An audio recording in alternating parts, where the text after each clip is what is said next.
ದೋಸ್ತ ಏನ್ ದೋಸ್ತ ಆರಾಮದಿ? ಬಾಸ್ ನೋಡ್ತಿದ್ಯೇನ? ಅದಕ್ಕಂತ ಮೊನ್ನೆ ಟಿವಿ ಹೊಕ್ಕ ಹಾಕ್ಸಿನ ಹಂಗನ್ಸ್ತು ದೋಸ್ತ ಬಿಗ್ ಬಾಸ್. ಪಾಪ ಈ ಮಂಗಳೂರು ಹುಡುಗಿ ಬಂದ್ ಒಂದ್ 2-3 ಹೆಜ್ಜೆ ಇಟ್ಟಲ್ ದೋಸ್ತ, ಆಮೇಲೆ ಎಲ್ಮಿಷನ್ ಮಾಡ್ಬಿಟ್ರು ದೋಸ್ತ. ಇಲ್ಲ ದೋಸ್ತ, ಹುಡುಗಿ ಹೊರಗಡೆ ಬಂದಿರೋದಕ್ಕೆ ಚಾನ್ಸೇ ಇಲ್ಲ. ಸುದೀಪ್ ಸರ್ ಮೊನ್ನೆ ಹೇಳಿಲ್ಲೇನ? ಏನು ಎಕ್ಸ್ಪೆಕ್ಟೆಡ್ ಎಕ್ಸ್ಪೆಕ್ಟ್ ದಿ ಅನ್ಎಕ್ಸ್ಪೆಕ್ಟೆಡ್. ಅದೇ ಅದಕ್ಕೆ ಎಲಿಮಿನೇಷನ್ ಆಗಿರ್ತಾವ ದೋಸ್ತ. ಹೊರಗ್ ಬಂದಿಲ್ಲ ಅನ್ಸುತ್ತೆ ದೋಸ್ತ. ನೀ ಹೆಂಗೋ ಮಂಗಳೂರಾಗ ಅದಿಲ್ಲ, ಅವ್ರ ಮನಿಗ್ ಹೋಗಿ ನೋಡ್ಕೊಂಬಾ ದೋಸ್ತ. ಒಂದ್ ಕೆಲ್ಸ ಮಾಡೋಣ, ನಾವು ಸುದೀಪ್ ಸರ್ಗೆನೆ ಕಾಲೇಜ್ ಕೇಳೋಣ. ಏ ಮುಗಳಪ್ಪ, ಸುದೀಪ್ ಸರ್ ವಾಯ್ಸ್ ಕೇಳಿದ್ರೆ ಹುಚ್ಚ ಬರುತ್ತೆ.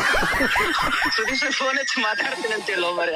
ಮತ್ತೆ ಯಾರ ಹತ್ರ ಕೇಳೋಣ? ಬಿಡು ದೋಸ್ತ, ಇವತ್ತು ಟಿವಿಯಾಗ ಬರ್ತೈತಲ್ಲ ನೋಡೋಣ, ಯಾಕೆ ಸರಿಯಾಗಿ ಬಿಸಿ ಮಾಡಕಂತಿ. ಅವ್ ನಾವ ಅಲ್ಲಿ ಬಿಗ್ ಬಾಸ್ ಮನ್ಯಾಗ ಇದ್ದ ಬಾಳೆ ಮಾಡಿ ನಾವು ಬದಕ್ ಬಂದಿವಲ್ಲ, ಅದು ದೊಡ್ಡ ಮಾತಾಗಿ ನಮ್ದ ಹರದ 12 ಆಗೈತಿ. ಹೌದೌದು ದೋಸ್ತ, ಈ ಬಿಗ್ ಬಾಸ್ ನೋಡೋದ್ರಿಂದ ನನ್ಗೇನ್ ಸಿಗುತ್ತೆ? ದೋಸ್ತ ನನಗೆ ಕಪ್ಪು ಸಿಕ್ಕದ ದೋಸ್ತ. ನಂಗ್ ಸಿಕ್ಕಿಲ್ಲ ಅಲ್ಲ ದೋಸ್ತ.